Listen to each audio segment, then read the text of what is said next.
Rieccoci insieme. Allora io avevo provocato il segretario della UIL Veneto dicendo ma il sindacato conta ancora, e lei mi aveva detto distacco, non lo ravvedete. È del tutto evidente che bisogna essere anche noi capaci di cambiare. Come UIL Veneto abbiamo fatto dei cambiamenti importanti che non sono dovuti dalla mia nuova presenza come segretario, ma è del tutto evidente che in questi 2 anni è cambiato il mondo, è cambiato il paese, è cambiato la percezione di quali sono i pericoli, le esigenze e i bisogni. Abbiamo questa transizione ecologica che sta venendo avanti e cambierà notevolmente il tessuto industriale anche di questa regione. Molte aziende che sono legate all'automotive dovranno cambiare il loro modo di ragionare e di interpretare la propria produzione. C'è bisogno di nuovi lavori. Quelli vecchi non vanno più bene e hai persone che hanno 50 anni che è difficilmente ricollocabili. Però c'è la formazione, perché sì, si era parlato di formazione come un ruolo importante. A questo punto anche voi ne proporre una formazione idonea, non una generica, perché le aziende dicono sì, fa un corso di formazione, poi dove lo metto? Ma lei vede, io credo che la formazione debba avere una logica. Risorse per la formazione ci sono e bisogna fare una buona formazione. Sembra semplice quello che sto dicendo, ma nella nostra regione non c'è un collegamento chiaro tra i bisogni e le offerte, tra la domanda e l'offerta nel mondo del lavoro. Se un'azienda ha bisogno di 10 saldatori e c'è un'azienda che ha 10 esuberi che non sono capaci di fare i saldatori, è del tutto evidente che queste persone vanno formate per quella competenza. Allora è la formazione che serve per cambiare il mondo del lavoro, per adeguarsi. È quello che dicono anche le associazioni di categoria. Parlo di saldatori, ma non è quello il problema, potrebbero essere altre centinaia le cose. Ma qua le associazioni industriali e non solo dovrebbero far da tramite su questa cosa, invece sembra che ci voglia cercare le persone già pronte, giovani, belle e capaci, senza renderci conto, e magari utilizzare gli ammortizzatori sociali per quelli che hanno magari forse una produttività un po' più bassa. Io credo che là bisogna fare quel passo in avanti e utilizzare le risorse della formazione per fare la formazione che serve per il cambiamento di questo paese, di questa regione. Cosa che la vedo molto distante. Ci sono dei passi in avanti, ci sono delle risorse a disposizione, ma non c'è quella volontà di mettere insieme le cose. Lei mi diceva pochi minuti fa che ci sono delle aziende che lamentano la mancanza di personale e contemporaneamente abbiamo lotte di aziende come Ideal Standard e ACC in 10 km, 800 persone che rischiano di perdere il posto di lavoro, che non sarebbero formate per andare a occupare quei posti di lavoro che mancano. Là bisogna intervenire sulle cose, non bisogna aver paura del cambiamento, ma serve un progetto paese, serve un progetto regionale sul mondo del lavoro, che non c'è. Presidente, mettendosi nei panni dei lavoratori, perché comunque lei tutela cittadini e lavoratori, cosa dice da questo punto di vista? Beh, io dico che in questi 2 anni, ha ragione il segretario Dorigo, è cambiato il mondo, quindi deve cambiare anche l'approccio, cioè le parti sociali non hanno più le stesse peculiarità in campo economico, in campo anche organizzativo. È chiaro che, come diceva il segretario, la formazione deve essere di un certo tipo, e però bisogna che la domanda e l'offerta coincidano nel momento in cui le esigenze dell'uno combaciano anche con le esigenze con la capacità, diciamo, dell'altro di portare forza lavoro. La forza lavoro non è qualcosa che si inventa dall'oggi al domani. No? Le caratteristiche, il segretario parlava dei saldatori, ma parliamo e diceva ci sono centinaia di professionalità. Le professionalità non si inventano, era questo che dicevo anch'io per il nostro piccolo mondo dell'associazionismo, no? Quello di fare il salto di qualità. Nel mondo del lavoro è molto più difficile, chiaramente per noi la formazione è un'altra cosa, cioè abbiamo gli strumenti, siamo più piccoli e siamo così. Il rapporto tra domanda e offerta, no? Tante volte potrebbe combaciare a livello numerico, a livello anche meramente, no, organizzativo, ma poi si deve interfacciare anche con la problematica dovuta alle professionalità, e le professionalità sono quello che forse il sindacato sta cercando anche di stimolare i vari governi che sono succeduti in questi 2 anni, proprio di dare un cambio di passo anche a questo tipo di interventi. Assolutamente, ma è un problema anche di appetibilità di certe professioni. Perché anche giovani che col discorso del reddito di cittadinanza preferiscono stare a casa con il reddito di cittadinanza, tra virgolette, insomma non occuparsi, oppure anche tante altre figure professionali, non cimentarsi perché non reputano che siano delle cose attrattive, dei lavori attrattivi, no? Ma vedi, io credo... Quindi la vostra posizione di sindacato nei confronti del famoso reddito di cittadinanza? Voglio fare un piccolo passo indietro.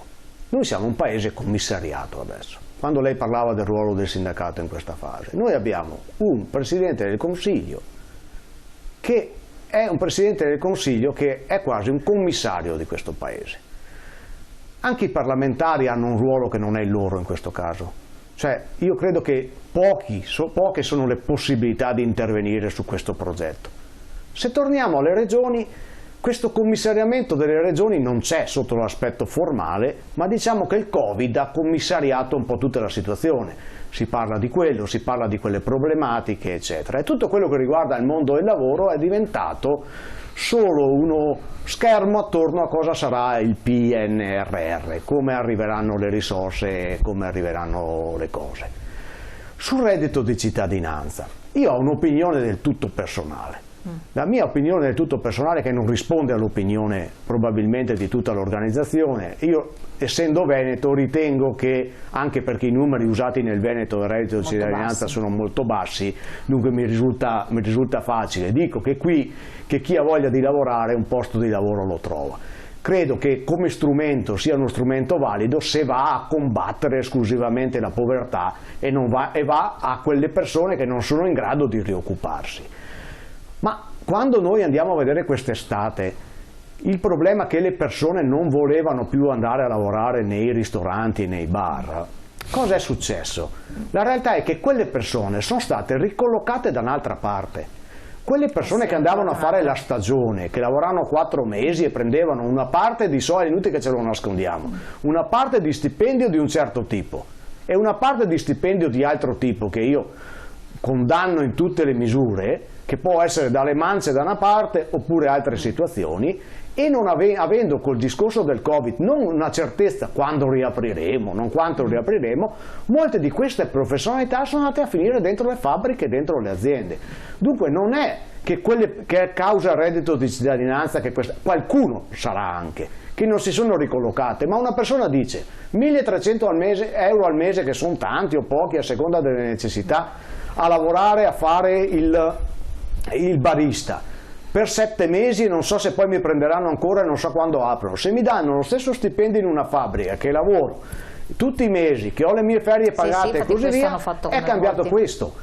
Quello che diceva lei sulla mancanza di manodopera, c'è stato nella nostra regione un trasferimento di manodopera, buttando via delle professionalità, e questa è stata una cosa molto importante, molto grave. Lei me lo porta, anche se ormai siamo in una fase particolare di definizione, di trattativa e tutto, perché ancora, ma la vostra posizione ideale nei confronti del discorso del cuneo fiscale, le dico posizione ideale perché non voglio che lei si sbilanci in nessun modo in cose fatte e dette che poi si modificano, quale sarebbe?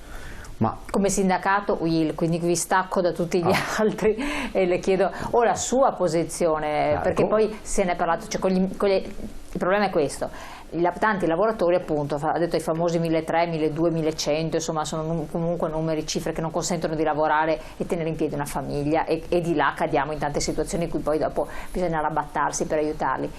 E il datore di lavoro dice: io ti darei di più volentieri se non dovessi versare la doppia cifra per poter mantenere un posto di lavoro, e quindi lavoriamo sul cuneo fiscale. Si è arrivati finalmente al momento clou. Secondo voi che cosa sarebbe auspicabile?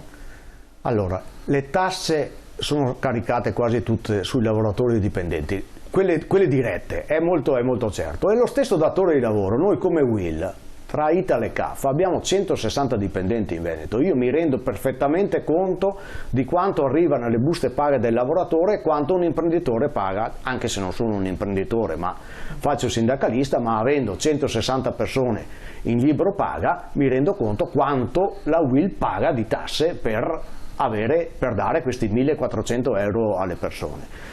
Ed è tutto evidente, se non aumenti il potere di acquisto delle persone non vai da nessuna parte, questo cuneo fiscale deve essere spostato dalla parte dei lavoratori. I lavoratori devono avere più soldi in busta paga e nello stesso tempo le aziende non devono avere dei costi in più per poter dare questo risultato, altrimenti non ne verremo mai fuori. Può cambiare anche l'idea del paese, può cambiare che è un'idea del paese che consumerà meno, che molti meno, non lo so quale sarà la cosa. Questa situazione è indescrivibile, che persone paghino tasse e paghino un sacco di soldi per le pensioni e per questo, non avendo l'incertezza di quale sarà il futuro, avere l'incertezza della pensione, prendere 1.300 euro dove hai trattenute indescrivibili, e così non funziona, ma quale sia la soluzione?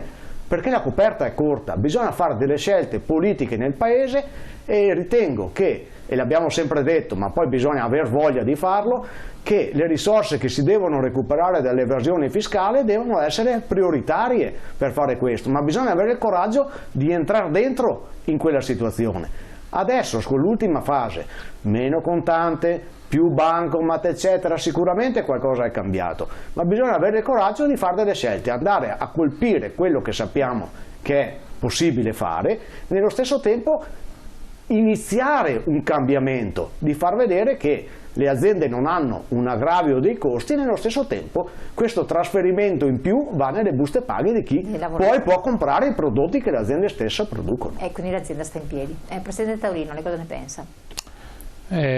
Io condivido quello che dice il segretario e aggiungerei anche che si parla tanto di povertà, no?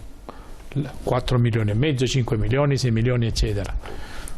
Io dico, e lo dico qua pubblicamente, quando vengono allo sportello e si siedono di fronte a me, si siedono persone che hanno anche pudore per la loro povertà, perché ci sono tante forme di povertà. C'è la povertà assoluta, quella dei 500 euro, dei 400 euro, la pensione sociale eccetera, che secondo me è una cosa veramente da condannare, e anche penso che il sindacato sia anni che sta facendo queste battaglie, ma è quella povertà che io la chiamo silente, occulta, che non si vede, quella che tu stavi dicendo dei 1.100 euro, magari una famiglia con 3 figli eccetera, viene da noi per la bolletta della luce, per farsi fare il bonus.